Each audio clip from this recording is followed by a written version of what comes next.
Assalamualaikum warahmatullahi wabarakatuh. Sebelum kita mulai kisah hikmah ini, mari kita bersama-sama membaca sholawat untuk Nabi Muhammad, agar hidup kita lebih berkah dan bermanfaat.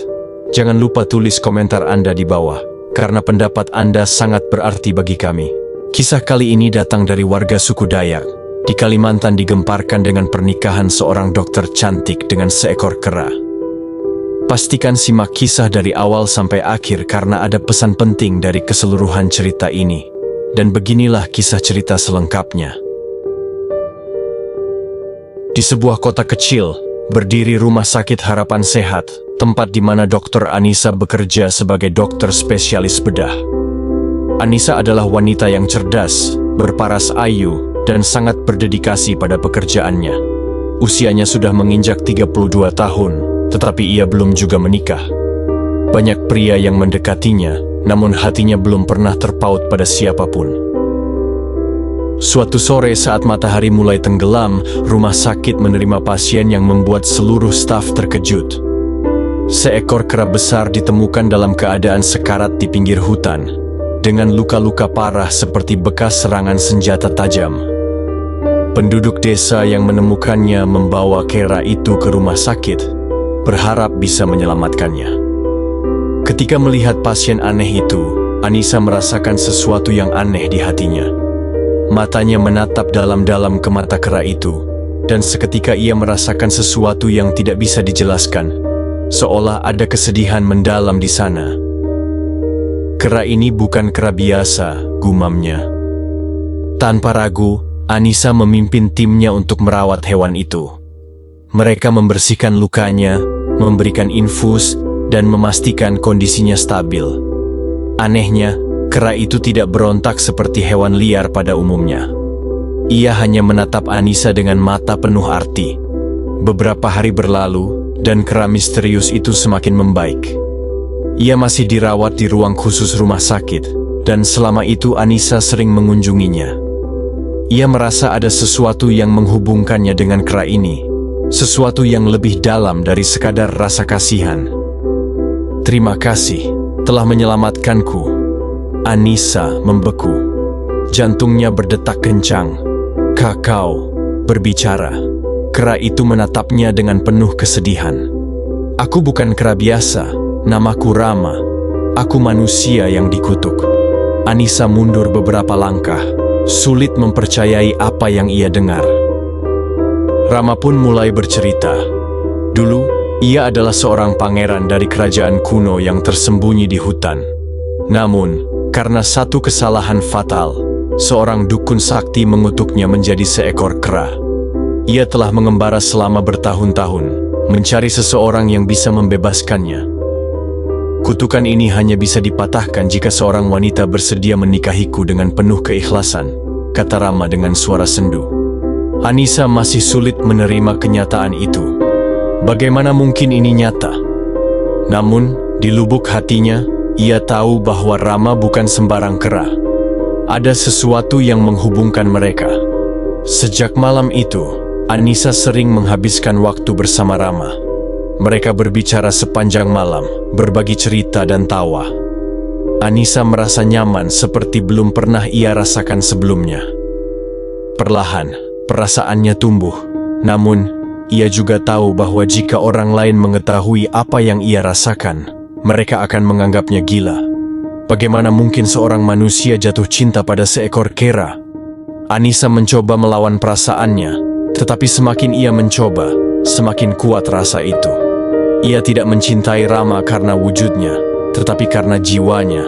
Suatu malam, Rama berkata dengan suara lirih, "Aku tahu ini mustahil bagimu. Tapi jika kau bersedia menikahiku, aku akan kembali menjadi manusia." Anissa terdiam lama. Ia tahu ini adalah keputusan besar. Jika ia menolak, Rama akan tetap menjadi kera selamanya.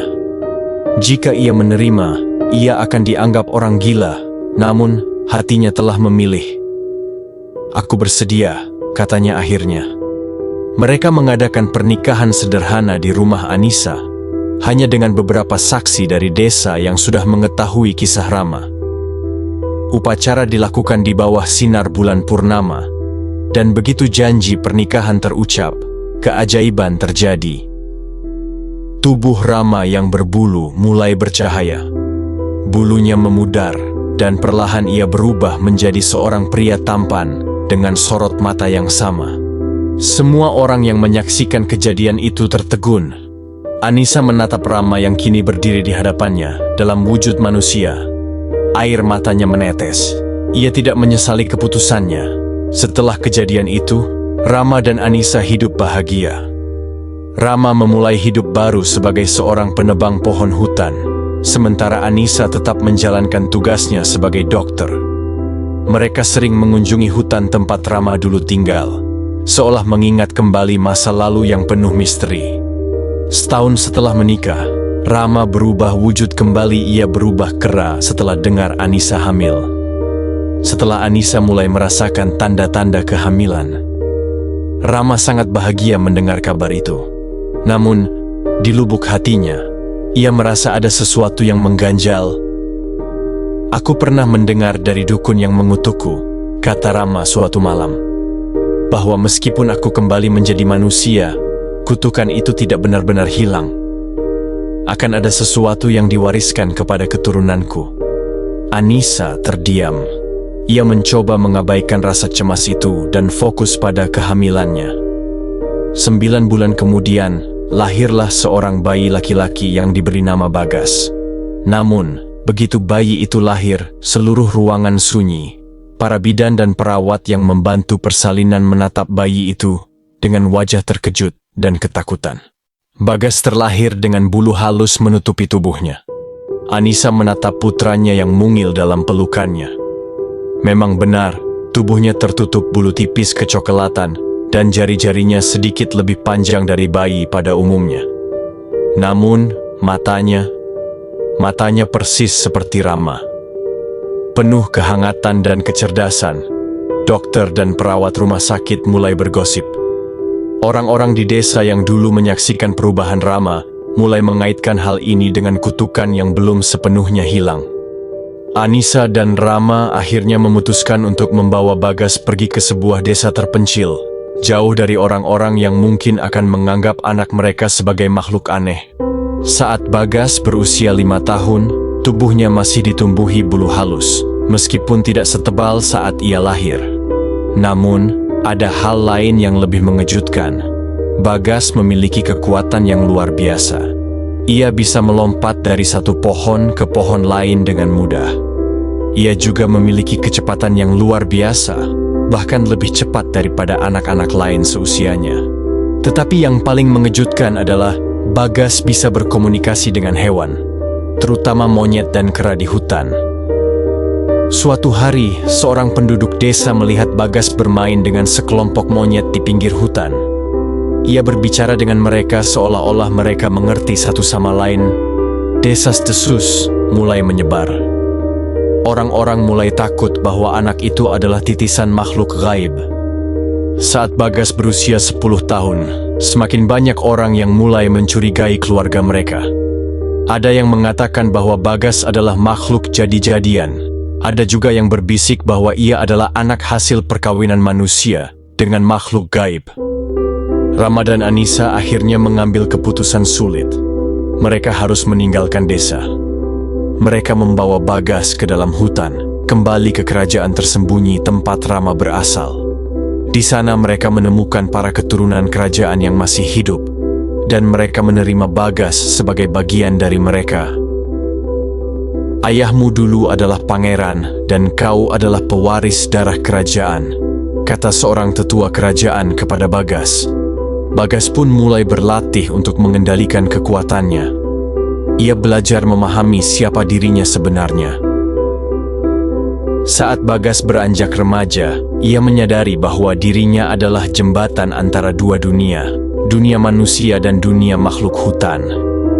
Ia bisa berbicara dengan hewan, tetapi ia juga bisa berpikir seperti manusia. Ia kuat seperti kera, tetapi hatinya tetap lembut seperti ibunya. Suatu hari ia bertanya kepada Rama, "Ayah, apakah aku akan selalu berbeda dari manusia lain?" Rama tersenyum dan berkata, "Kau bukan berbeda, Nak. Kau istimewa. Dan mungkin suatu hari nanti kau akan menemukan tujuanmu sendiri. Bagas pun tumbuh menjadi seorang pemimpin yang dihormati di kedua dunia. Ia melindungi hutan dari perusakan manusia, tetapi juga membantu manusia memahami pentingnya menjaga alam. Kisahnya menjadi legenda di kalangan masyarakat, sebagai anak manusia yang mewarisi darah kera, tetapi memiliki hati seorang pemimpin sejati.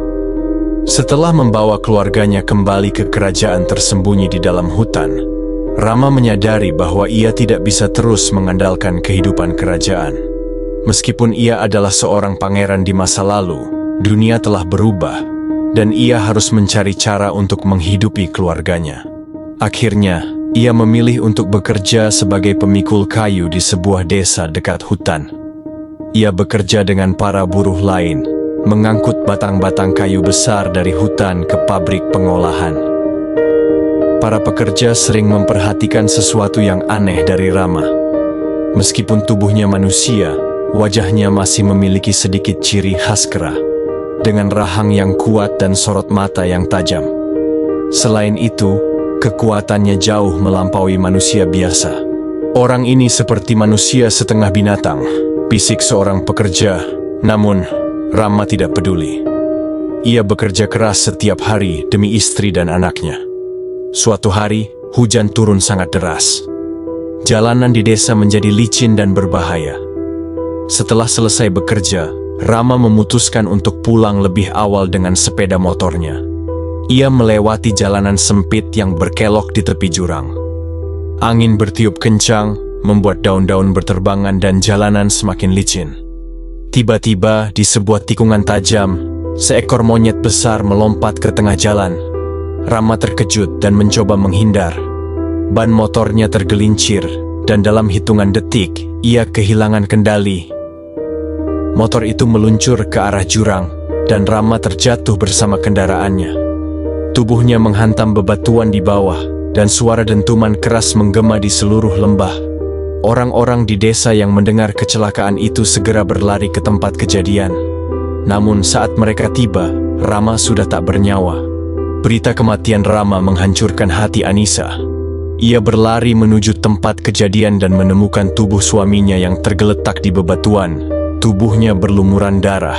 Bagas, yang saat itu sudah berusia 15 tahun, berlutut di samping tubuh ayahnya dengan mata berkaca-kaca. "Ayah!" bisiknya dengan suara gemetar. Anissa menangis tanpa suara, memegang tangan suaminya yang dingin. Masyarakat desa yang dulu takut dan menghindari Rama, kini melihatnya dengan mata penuh belas kasihan. Mereka menyadari bahwa selama ini, Rama adalah pria yang baik dan pekerja keras, meskipun ia memiliki masa lalu yang aneh. Pihak desa membantu mengurus pemakamannya. Mereka menguburkan Rama di sebuah bukit kecil di tepi hutan, tempat yang dulu ia cintai. Setelah kematian Rama, Anissa harus berjuang sendiri membesarkan Bagas. Meskipun hatinya hancur, ia tahu bahwa ia harus tetap kuat untuk anaknya. Bagas tumbuh menjadi pemuda yang semakin mirip ayahnya, kuat, tangguh, tetapi memiliki hati yang lembut.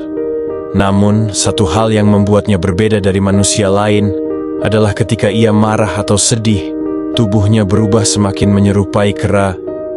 Suatu hari, ketika seorang pria desa menghina almarhum ayahnya sebagai makhluk aneh, Bagas tidak bisa menahan amarahnya. Dalam sekejap, wajahnya berubah, tangannya menjadi lebih panjang, dan ia hampir menyerang pria itu. Anissa segera menghentikannya. "Bagas, ayahmu tidak ingin kau hidup dalam kebencian." Bagas pun sadar dan mencoba mengendalikan emosinya. Tahun-tahun berlalu, dan Bagas tumbuh menjadi pria dewasa yang dihormati. Ia meninggalkan desa dan mengembara ke berbagai tempat, mencari jati dirinya. Dengan kekuatannya yang luar biasa, ia mulai melindungi hutan dari para penebang liar. Ia juga melindungi desa-desa kecil dari orang-orang yang ingin merusak alam. Akhirnya, ia dikenal sebagai anak sang kera. Sosok misterius yang muncul di antara pepohonan, menolong mereka yang membutuhkan, tetapi tetap hidup dalam bayang-bayang hutan. Meskipun ayahnya telah tiada, warisannya tetap hidup dalam diri Bagas. Dan legenda tentang manusia yang lahir dari cinta seorang dokter dan kera yang dikutuk terus diceritakan dari generasi ke generasi. Terima kasih telah mengikuti cerita ini.